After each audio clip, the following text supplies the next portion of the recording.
All right, next guest, ready to go. Charlotte's Web, Player Access, sponsored by Recreate, connecting us right now with our buddy Ross Stripling. Chicken Strip, where you at, man? I like the little house background you got going on there. Is that a cabin? Yeah. We live out in the East Bay. When you got a family and you've lived in Toronto in a high rise, we decided to move on out to the suburbs here in San Francisco. Our AC is out, so it's much nicer outside than it is inside. So I'm outside talking to you guys today. Oh, well, the Wi-Fi is impeccable, and knock on wood, so I'm all about it. I like the outside hangout. Love it. Hey, I feel like you and I, we were really close. Every time I'm on here, you're on here, which is great. I'm going to send you a Christmas card this year, probably. Probably, definitely. Anyway. He's on the list. Oh, second quality start since coming from the back injury, 6+ innings, 3 earned runs on 87 pitches, man. You must be feeling pretty good right now, man. How you been feeling? Yeah, man. I mean, I got off to a wacky start as a Giant, no doubt about it. I had a kid in spring training. That throws a nice wrinkle into everything. And then just really didn't break spring training in a good spot. I was kind of working on some different stuff and never really honed in my pitch mix as it needs to be in the big leagues. And all of a sudden now I'm in Yankee Stadium or facing big league lineups trying to figure out my stuff that was supposed to be done in spring training. And then I get hurt, and it just was a super wacky start. But now back a little bit before the All-Star break and starting to feel like I'm back to myself, mixing anything, any count, not necessarily missing a lot of bats, but getting a lot of soft contact and pitching deep into the game the last 2 times, which our bullpen really needed we started with a crazy road trip, guys. We went out of the All-Star break. We went Pittsburgh, Cincinnati, DC, Detroit. So, the boys are running on some fumes a little bit, but got a big win last night and we're back home at Oracle and feeling better. Was that road trip, were you looking at it going, wow, there's some great teams that we can really beat up on? Or is the team looking at it like, whoa, we got 12 games. Was it 12 games, 13 days, or 11 games, 12 days? What was it? I don't know. I was there, but I can't tell you what it was. It was, the Detroit one was just the icing on the cake, man. I mean, it was a makeup game from earlier in the season, so it was already kind of a tough road trip. We're talking about 3 cities, and then we had supposed to be an off day on Monday, but no, we're gonna fly to Detroit and play a makeup game before we go back to San Fran. We looked at the road trip as some winnable games. Obviously, the Cincinnati Reds are flying now, playing them in a 4-game series. That's a really good team, and they're going to be good for a long time. Talking about being bullish on the Orioles. I think we should be equally bullish about the Reds. Those guys are controllable and very young. But looking at Pittsburgh and DC in that Detroit game, we thought those were winnable games. We sweep Pittsburgh, then we get swept by the Nationals and lose in Detroit. So we were on the verge of a really good road trip and ended up being an under 500 road trip. The Giants are streaky. If you're going to put one word on the 2023 Giants, we're streaky as hell. And we continue to prove that even after a road trip with some winnable games. Hey, what did you think last night of the sell of the team things that they did at the ballpark, man? They're crafty, they're funny, and were you seeing it like what's going to happen next kind of thing? Yeah, it's crazy to see it in person. I've seen it on Instagram. You saw that crazy what was it, the opposite lockout game or whatever it was called, where everyone showed up. It was packed. We sold it out. I mean, obviously, a ton of fans just up here in the Bay Area, both teams. But it's weird to see something like that in person. So then, obviously, in the dugout, we just start talking what are they going to do? What's going to happen? This time next year, we're going to be playing in Reno, a big league game in Reno. And I get PTSD because I played a lot of big league games in Buffalo. So I don't necessarily want that for those guys. It'll be interesting to see what happens, man. I'm not envious of their situation. There's some tough stuff going on over there. They're not winning a lot of baseball games, and we broke their hearts again last night with a late win. So, I mean, it's probably a little bleak over there for those guys right now. How loud was it? Because I saw Alex Cobb post-game saying that during the really, really crazy sell the team chants mid-game, I think it was in the 5th, he said he couldn't get his pitch comm going because he couldn't hear it.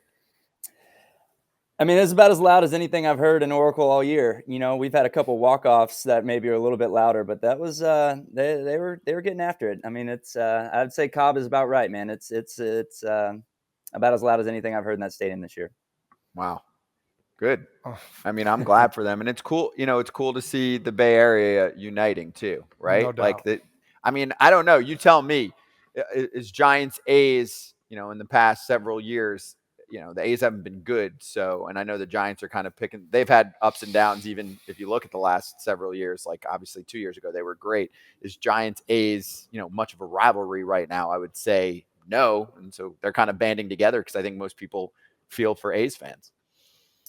Yeah, I would say that's spot on. There's a lot of talk about kind of what I just touched on. Where will they be next year? And there's I think a possibility where we're sharing a stadium with them, because there's so once again, this goes back to the Blue Jays. When we were trying to figure out where we wanted to play, there was talk of us splitting a stadium, maybe with the Yankees or whoever it was, but we couldn't do it because TV rights come into play, and it's like, I guess, illegal in a way, or whatever the word would be. Technically, it's not illegal here because we have the same fan base. Because if we were to mix in the TV rights or whatever, they're kind of the same, so that we can actually share a stadium with them. So there's a chance that next year we're both playing in the, yeah, this is crazy. I can hear it now in my headphones. There's a chance we're both playing in Oracle next year, which is just kind of a wacky thing to think of. So yeah, at the end of the day, we're big leaguers. They're big leaguers. We want them to be in the best situation possible. So we hope it ends up being a good outcome for them. I guess we're just gonna have to kind of wait and see what happens. All right, 12-day road trip. What's the first thing you do when you come home from a 12-day roadie? I went to Chipotle, but Chipotle's everywhere, so that wasn't that cool. You know what? I stepped outside into the Bay Area weather and would just like thank God to be back on the West Coast, man. And those cities are fine. I feel like they kind of get a bad rap in the big leagues. They're certainly not the best big league cities, but they're hot and they're humid. Like some of the hottest games I've played are in like Baltimore and Philly and DC. And so then to step off the bus here at Oracle Field, waiting for my bag, and just be like, oh man, this is nice. Okay, so yeah, so Go what ahead. you're saying about that road trip, that was what I was going to ask you. With the All-Star break right before, and then those 4 cities you went to, I'm going to set the over-under on wives that came to those cities at 3. Yeah. What are you taking? Oh man, I'm taking the under. I think I saw one wife. And she probably lived there. Yeah, she lived close. She lived close by. Yeah. So yeah, you're spot on. You did it for a long time. That's certainly not one when the schedule comes out that the wives are circling as. Oh yeah, we got to make that one. Yep, they're refreshed. They're refreshed from the All-Star break. They're like, all right, I think I can get the kids for the next 12 days. We're going to stay at home. And then you get home, you get back to San Fran, and you buy a burrito or you buy a bowl. Which is it? Yeah, I'm a bowl guy. If I sit and eat it there, which is rare, I usually take it to go. But if I'll sit and eat it there, I'll eat a burrito. But I'm a bowl guy through and through. Double chicken, large chips and guac on the side.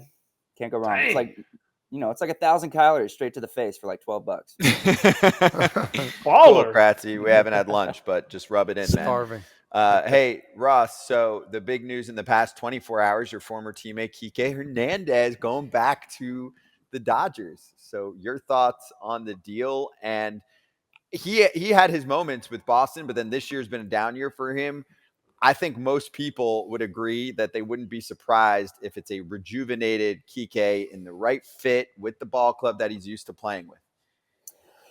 Yeah, I agree. I was texting with him a little bit yesterday. I mean, it's a whirlwind. I don't think he's ever been traded in the middle of a season before, and he's, got a wife and kid that he's trying to move from Boston to LA. I saw a tweet that he had arrived at Dodger Stadium, and you could tell everyone. I mean, he's beloved there. Like, you're talking about probably one of the favorite Dodgers of recent past. So he's going to get a huge ovation when he gets back there. I think he's in the lineup tonight. I saw hitting 6th. He's going to rake lefties. That's what he does. And the Dodgers are going to implement him in a way that gives him a really good chance to have success. And he's going to feel comfortable there, which is a huge part of getting traded, right? Going into a new locker room, a bunch of new faces, that can be really, really overwhelming. That's not the case for him. So I'm expecting big things for him.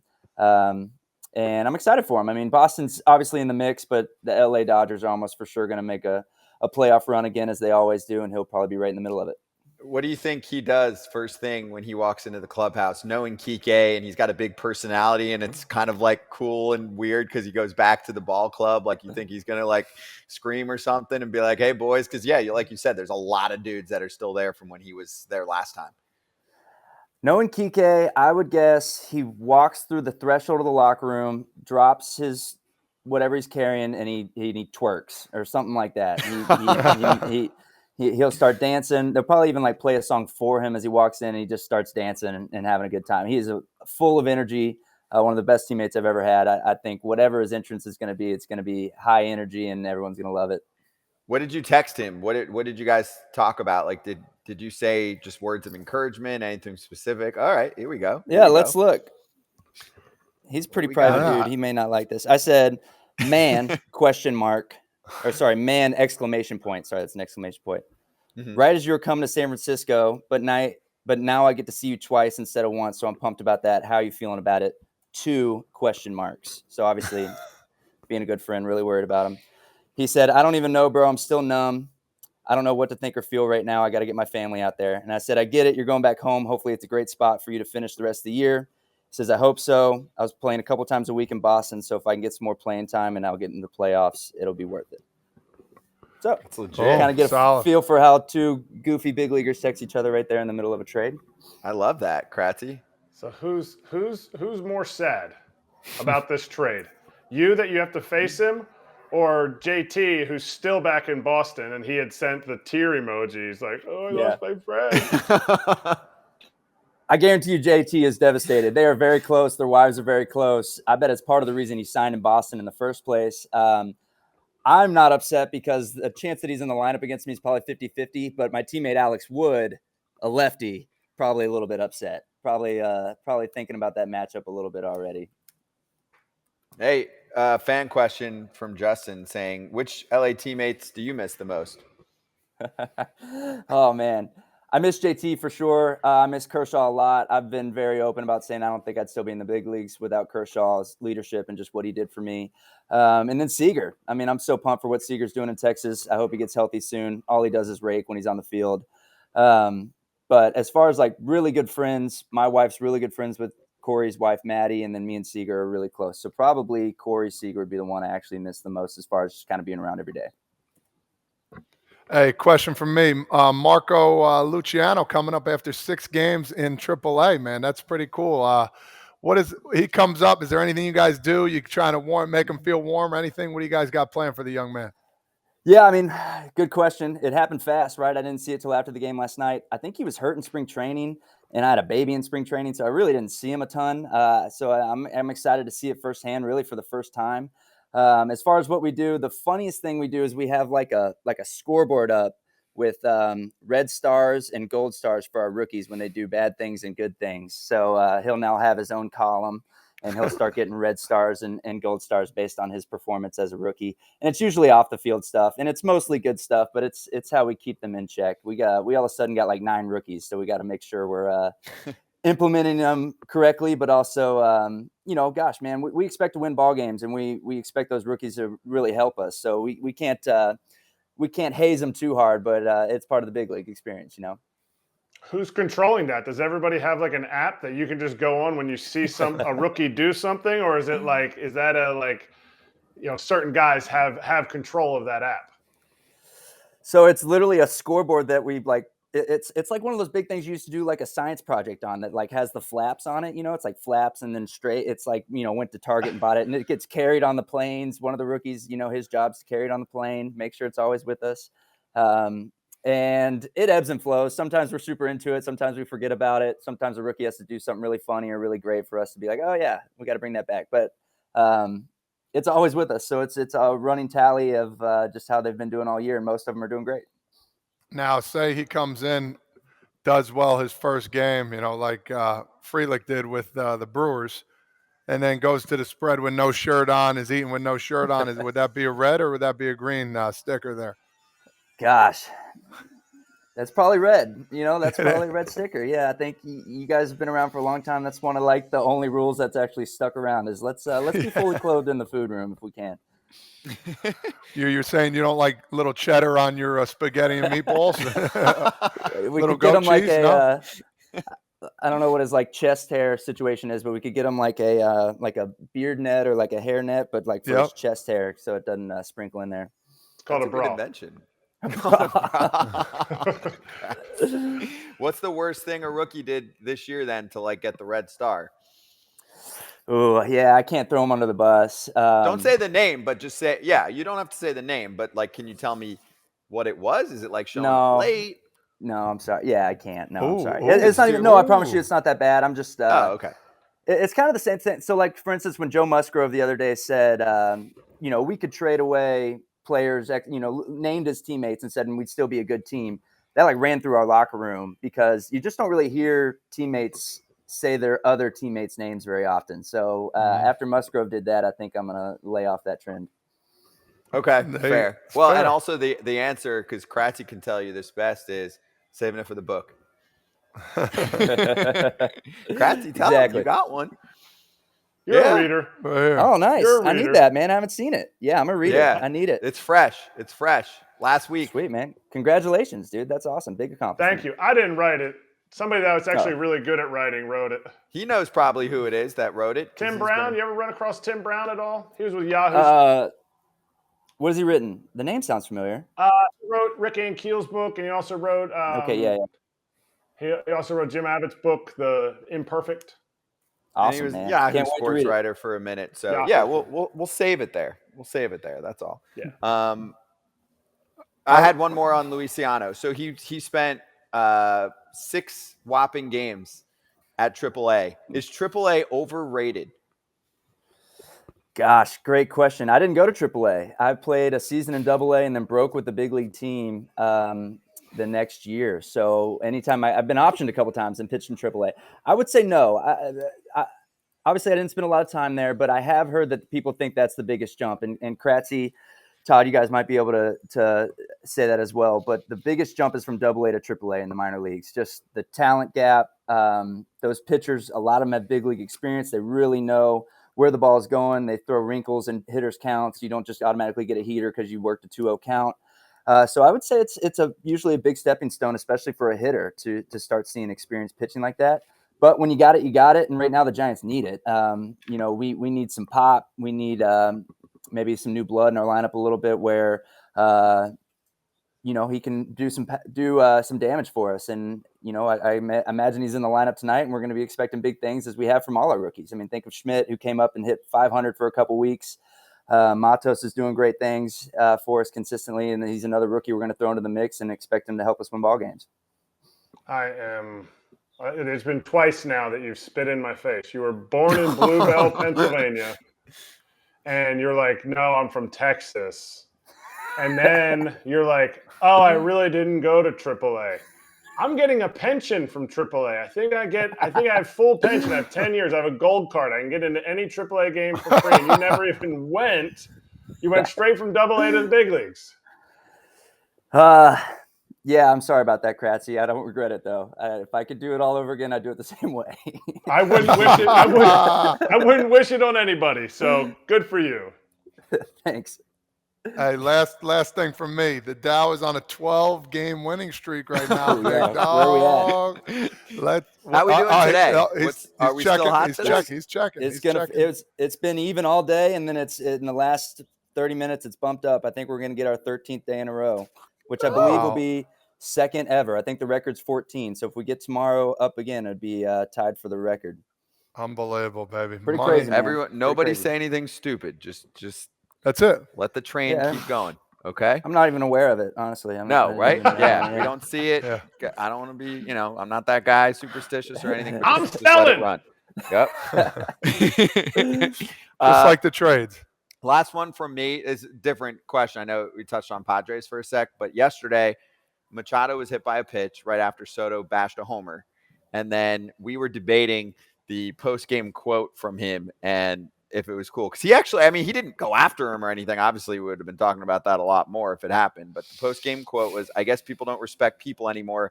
I guess that's what's changed. 300 pumps in the show, 10 years plus, but it is what it is. Ain't no worry. We got the win, which is the most important part, and nothing was broken, so we're good. You played with him, right?